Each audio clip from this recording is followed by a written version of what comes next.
다니엘 11장 1절에서 4절까지의 말씀 오늘 우리 함께 합독하시겠습니다. 다니엘 11장 1절에서 4절 구약성경 1252쪽입니다. 시작. 내가 또 메대 사람 다리오 원년에 일어나 그를 도와서 그를 강하게 한 일이 있었느니라. 이제 내가 참된 것을 내게 보이리라. 보라, 바사에서 또 새 왕들이 일어날 것이요 그 후에 넷째는 그들보다 심히 부요할 것이며 그가 부요함으로 강하여진 후에는 모든 사람을 충동하여 헬라 왕국을 칠 것이며 장차 한 능력 있는 왕이 일어나서 큰 권세로 다스리며 자기 마음대로 행하리라. 그러나 그가 강성할 때에 그의 나라가 갈라져 천하 사방에 나누일 것이나 그의 자손에게로 돌아가지도 아니할 것이요 또 자기가 주장하던 권세대로도 되지 아니하리니 이는 그 나라가 뽑혀서 그 외에 다른 사람들에게로 돌아갈 것임이라. 아멘. 할렐루야. 오늘은 하나님의 손에 있습니다라는 제목을 가지고 함께 은혜를 나누려고 하는데요. 지금 우리 집사님 말씀하신 것처럼 우리의 인생은 고백하신 것처럼 우리의 인생은 다 누구의 손에 달려 있느냐? 하나님의 손에 있습니다. 때가 되면 주님이 다 높여주시고 때로는 우리를 낮추시기도 하시고 때로는 우리를 높여주시기도 하세요. 때로는 우리를 막으시기도 하시고요. 막 우리를 하나님이 때로는 막 재촉하셔서 우리를 빨리 가게 하시기도 하시고, 그러니까 이 모든 주권이 다 누구에게 있느냐? 하나님의 손에 달려 있다는 것이죠. 그래서 사실은 우리 개개인의 역사도 마찬가지고요. 또 교회도 마찬가지고 이 세상의 모든 역사들도 다 누구의 손에 달려 있느냐? 하나님의 손에 다 달려 있습니다. 모든 것이 다 그래요. 그래서 사실 오늘 본문의 말씀을 보게 되면 이게 뭔 말이지라고 생각하실 정도로 이게 도대체 무슨 말씀입니까? 라는 생각이 드실 거예요. 그런데 이 말은 어떤 의미를 가지고 이 말씀을 제가 선정을 했냐 하면 여기에 보시면 하나님이 다니엘을 통하여서 하나님이 이제 역사를 주관하신다는 사실을 다니엘에게 말씀해 주시는 거예요. 그러니까 당시에 다니엘이 살고 있었던 그 당시에 고대 근동지방, 지금의 중동지방이라고 하는 고대 근동지방이 사실은 그때에는 세계의 중심이었거든요. 그러니까 그 지역에서 지금 수많은 나라들이 일어나고 왕들이 일어나고 또 어떤 일들이 일어나고 또 뭐 이렇게 역사가 진행되는 모든 것들이 있는데 사실은 그게 다 누구의 손에 달려 있는 것이냐? 하나님의 손에 달려 있다. 이 이야기를 하나님이 누구에게 하시는 거냐? 다니엘에게 하시는 거예요. 상황은 이랬습니다, 여러분. 다니엘이라는 사람이 지금은 페르시아의 지금 속국으로 되어 있는 상황이었어요. 그러니까 이스라엘이라는 나라는요, 아직까지 제대로 된 독립국가도 이루지 못한 상황이었어요. 물론 예루살렘에서 다시금 예루살렘으로 돌아가서 성전을 재건하는 작업을 시작하긴 했지만 그렇다 할지라도 주권이 주어진 것은 아니었어요. 여전히 누구의 속국입니까? 페르시아의 속국이고요. 바벨론의 속국이었다가 페르시아의 속국이 되는 그런 상황 가운데 있었던 나라가 이 이스라엘이었어요. 그런데 여러분, 그 이스라엘이라는 그 당시의 상황으로 보자면 이스라엘은 정말로 연약한 나라였고 유다는 정말로 부족한 나라였고 아직까지 힘을 갖지 못하고, 그러니까 자기네 도시 하나를 지금 못 세우고 있는 거예요. 예루살렘이라는 도시도 제대로 못 세우고 성전조차도 그 작은 성전 있잖아요. 그렇게 크지도 않습니다, 여러분. 그 크지도 않은 성전을 제대로 세우지도 못하고 있는 이스라엘 백성들이 그 하나님이 뭐라고 얘기하시느냐? 지금 그들을 다스리고 있는 페르시아 혹은 그 앞전에 있었던 바벨론 그리고 그 이후에 있을 많은 나라들, 그 나라들이 어떻게 역사가 이루어지고 주관하는지에 대해서 다 누가 꿰뚫고 보고 계시는 거예요. 하나님이 그렇게 하고 계시는 거예요. 사실은 현실적으로 보자면 여러분 말이 안 되는 얘기잖아요. 아니 그러면 빨리 이스라엘 백성이라도 좀 독립을 시켜주시든지 예루살렘도 제대로 건설을 시켜주시든지 성전이라도 제대로 빨리 만들어주시든지 그래야 되는데 그거는 이런 것도 안 하시면서 도대체 세상 이야기 이렇게 하느냐, 우리가 이렇게 생각할지 모르겠지만 이 이야기를 우리가 오늘 함께 들어야 되는 이유 중에 하나는 뭐냐면 가장 연약한 이스라엘도 사실은 다니엘도 여러분 연약한 인생 아니었겠습니까? 그러니까 왜 다니엘이 연약했을까요, 여러분? 다니엘이 굉장히 강한 것처럼 느껴지잖아요. 여러분, 근데 다니엘은 강한 사람이 아니었습니다. 지극히 연약한 이스라엘 백성 한 사람 가운데 하나였어요. 포로로 끌려온 사람이었어요. 그래서 여러분 사실은 연약한 사람이었어요. 그러나 그거에 반해서 바벨론 왕이나 페르시아의 왕들은 너무나 강력한 사람이었거든요. 그러니까 가장 연약한 다니엘도 가장 강력한 바벨론도 페르시아도 다 누구의 손 안에 달려있다? 하나님의 손에 달려있다. 하나님은 한 손으로는 우리를 도우십니다. 믿으십니까? 또 한 손으로는 대적들과 싸우십니다. 그러니까 주님의 양손은 다 우리를 위해서 역사하시는 손이에요. 나를 안으시는 하나님, 대적자를 치시는 하나님. 하나님의 두 손은 언제나 저와 여러분을 향해 펼쳐져 있다는 것을 믿으시길 바랍니다. 그래서 여러분, 하나님의 손에는 우리들도 있습니다. 하나님의 손에는요, 원수들도 있어요. 그래서 우리들도 하나님의 역사 가운데 우리를 이끌어 가시지만, 사랑하는 여러분, 우리의 원수들도 하나님의 손에 제압을 당하는 거예요. 그래서 하나님은 우리의 삶을 이끌어 가시는 거예요. 연약하고 부족하고 능력이 없어도 하나님이 함께 하시면 우리가 승리자가 될 수 있는 이유는 뭐냐? 원수를 누가 갚으시느냐? 하나님이 갚으십니다. 다니엘은 그것을 삶으로 증명해 낸 것입니다. 여러분, 어린 다니엘과 세 친구들은 하나님의 뜻대로 우상에게 바쳐진 고기를 먹지 않기로 뜻을 정합니다. 사실 여러분, 음식을 먹지 않으면 가장 손해보는 사람이 누굴까요? 음식을 먹지 않으면 가장 손해보는 사람이 누구예요? 먹지 않는 그 사람이죠. 그리고 여러분, 가장 치졸하게 공격해오는 게 뭘까요? 여러분, 먹는 것 같고 장난치는 거 아니겠어요? 특히 어린 나이에, 가장 혈기왕성한 나이에 왕이 차려준 산의 진미를 거부한다? 이것만큼 어리석은 일이 어디 있겠어요? 그런데 이렇게 다니엘과 이 친구들은 너무너무나 연약하고 부족하고 또 먹는 것에 있어서 너무너무나 힘겨운 인생이었지만, 그들이 강하기 때문에 그 일을 선택한 것이 아니라 사실은 너무나 부족하고 연약하고 힘겨운 상황이었지만 한 가지 선택한 것이 있었다는 거예요. 상황들은 모두가 다 다니엘과 친구들에게는 안 좋았어요. 그러나 그들이 정한 한 가지가 있었어요. 다니엘서 3장 18절 말씀 우리 다 같이 읽어볼까요? 시작. 그렇게 하지 아니하실지라도 왕이여, 우리가 왕의 신들을 섬기지도 아니하고 왕이 세우신 금신상에게 절하지도 아니할 줄을 아옵소서.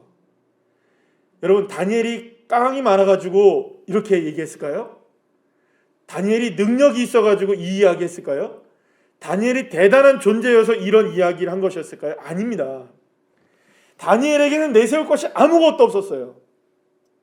그러나 단 한 가지 다니엘이 말할 수 있는 것이 있었어요. 하나님이 나의 하나님 왕이십니다. 하나님이 나의 하나님이시고, 하나님이 나를 다스려 주시고, 하나님이 나를 인도해 주십니다. 이끄시고 역사하시고 이루시는 분은 누구시냐? 하나님이십니다. 바벨론 왕이 볼 때에, 수많은 사람들이 볼 때에 진짜 힘은 바벨론 왕이라고 생각하는 그 상황 속에서 그 바벨론의 능력을 무시하는 이 다니엘과 친구들이 너무나 어리석어 보이는 그 상황 아니겠어요? 그런데 결국에는 그것이 증명이 되어지는 거죠. 하나님이 그들과 함께 하시다는 것, 그리고 그들도 하나님이 다스리신다는 것. 사실 오늘의 본문에서도 보게 되면 이 다리오 원년이라고 말해요. 페르시아가 이제 막 일어나게 되면서 새 왕이 일어나요. 그리고 네 번째 왕에 대한 말씀도 해요. 이렇게 여러 가지 말씀들을 하면서 아직까지 일어나지 않은 예언적인 선포를 다니엘에게 하는 겁니다. 자, 그런데 그렇다면 이 말은 무슨 말을 하고 있는 거냐? 여러분, 오늘의 본문의 말씀에서 제가 저와 여러분이 나누기를 원하는 건 뭐냐면, 한번 따라할까요? 세상에 가장 극악한 세력도 하나님의 손에 달려있다. 믿습니까? 자, 그러면 이 말을 여러분들 정말 믿는다면 우리의 삶의 문제에 극악한 모습들이 있을 수 있어요. 극악하다고 표현하면 좀 어떨지 모르겠지만 우리의 삶에 다가온 절체절명의 위기의 상황들, 그리고 우리가 느낄 때 정말 이거는 정말로 너무한 상황이다 라고 얘기할 정도로 극악한 상황들. 그런데 여러분, 하나님이 오늘 본문에서 말씀하고 있는 계시는 건 뭐냐 하면 그런 왕들을 누가 다스린다? 하나님이. 그러면 저와 여러분에게도 마찬가지로 저와 여러분에 다가온 수많은 상황들도 누가 다스리고 계신다? 하나님이 다스리고 계시는 줄로 믿으시길 바랍니다. 그래서 다니엘서 오늘 본문을 읽지 않았지만 11장 40절에서 45절 말씀에 보면 마지막 때에 일어날 일들에 관한 이야기까지 주님이 말씀하세요. 그런데 그 내용 역시 사실은 고대 근동 지방의 모든 나라들을 다 누가 심판하시느냐? 하나님이 심판하신다는 것을 말씀하세요. 특히 거기서 말씀의 40절에서 45절 말씀의 내용을 보면은 이런 얘기들이 나와요. 남쪽에서 북쪽에서까지, 남쪽부터 북쪽까지, 동에서 서까지의 모든 그 나라들.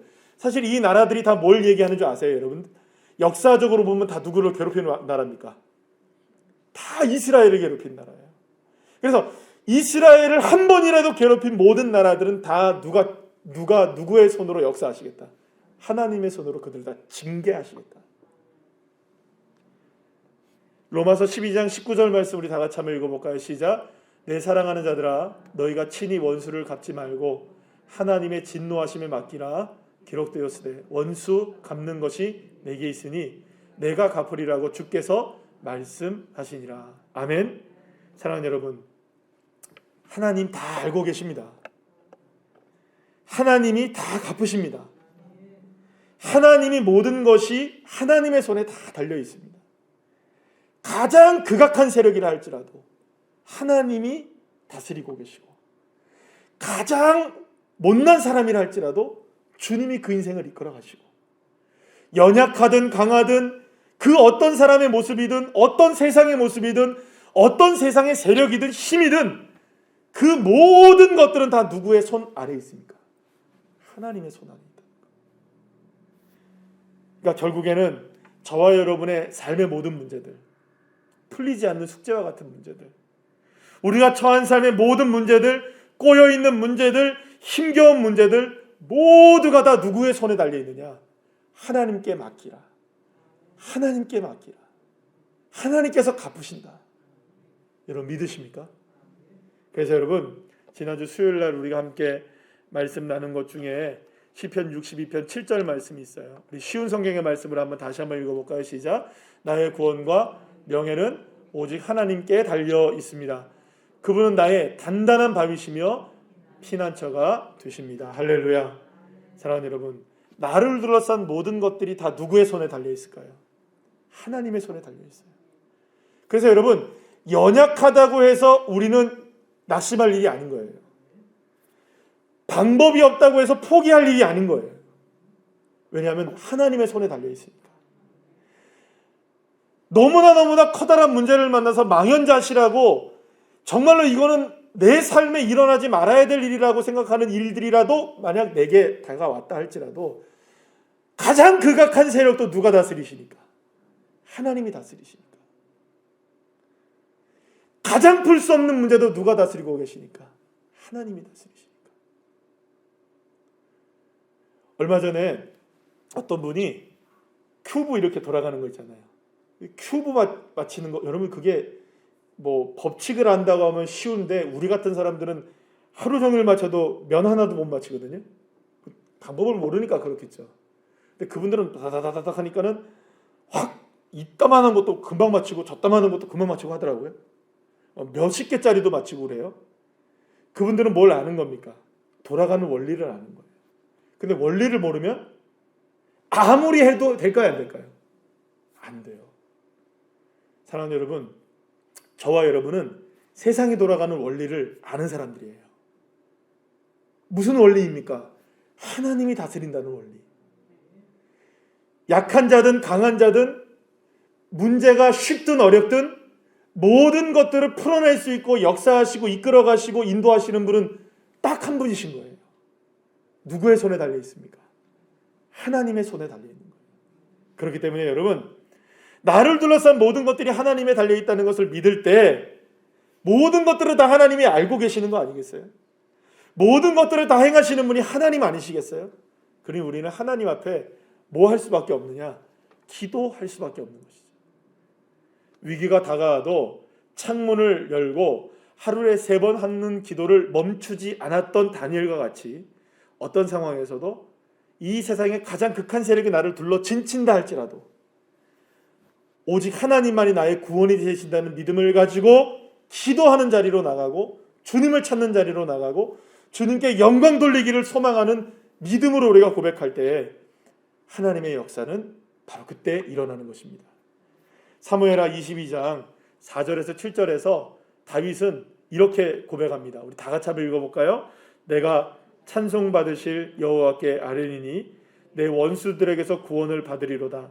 사망의 물결이 나를 애우고 불의의 창수가 나를 두렵게 하였으며 수월의 줄이 나를 두르고 사망의 올무가 내게 이르렀도다. 내가 환난 중에서 여호와께 아뢰며 나의 하나님께 아뢰었더니 그가 그의 성전에서 내 소리를 들으시며 나의 부르짖음이 그의 귀에 들렸도다. 할렐루야. 다윗이 어떤 상황에 있었는지 분명히 우리는 알고 있습니다. 사망의 물결이 두르고 있었고 불의의 창수가 두렵게 하고 지옥의 고통이 다가올 정도였어요. 환난 중이라고 이야기하는 정도가 무색할 만큼 정말로 너무나 힘겨운 상황이었던 것이죠. 그러나 그때 다윗은 결정합니다. 하나님을 찬양하기로. 왜냐하면 그 모든 상황을 이끌어가고 계시고 인도하시고 계시고 역사하시는 분 누구시라는 걸 믿었기 때문에 하나님이시니까. 사랑하는 여러분, 오늘 우리가 여전히 의지해야 될 분은 여호와 하나님이십니다. 하나님을 믿고 오늘 이 밤에도 간절하게 우리가 부르짖을 때 끊을 수 없었던 걸 끊게 하시는 하나님. 아멘이시죠? 예. 우리의 인력으로 어떻게 가능하겠습니까? 우리가 어떻게 그것을 우리의 힘으로 할 수 있겠어요? 여러분, 오늘 우리 집사님이 간증해 주신 것처럼 민준이가 그렇게 끊었다는 거는요, 정말로 그러니까 보통의 우리가 그냥 일반적인 사람이 담배를 피다가 의지적으로 내가 끊어야지 하고 끊는 거랑은 비교할 수 없을 만큼의 이건 하나님의 역사밖에 안 되는 일 수밖에 없는 거예요. 의지로 끊는 게 아니에요. 뭐 금연학교 들어가서 끊는 게 아니에요. 내 건강을 좋게 해서 끊어야지 그렇게 끊는 것도 아닌 거예요. 하나님이 하시는 거예요. 여러분, 먹구름 하나만 보이면 비는 내립니다. 이제 하나님이 저와 여러분에게 때를 따라서 늦은 비를 허락해 주시고 이른 비를 허락해 주셔서 풍성한 열매를 맺게 하시는 축복을 저와 여러분에게 허락해 주실 줄 믿습니다. 주님이 구원하십니다. 주님이 능력이십니다. 주님의 손에 달려 있습니다. 할렐루야. 오늘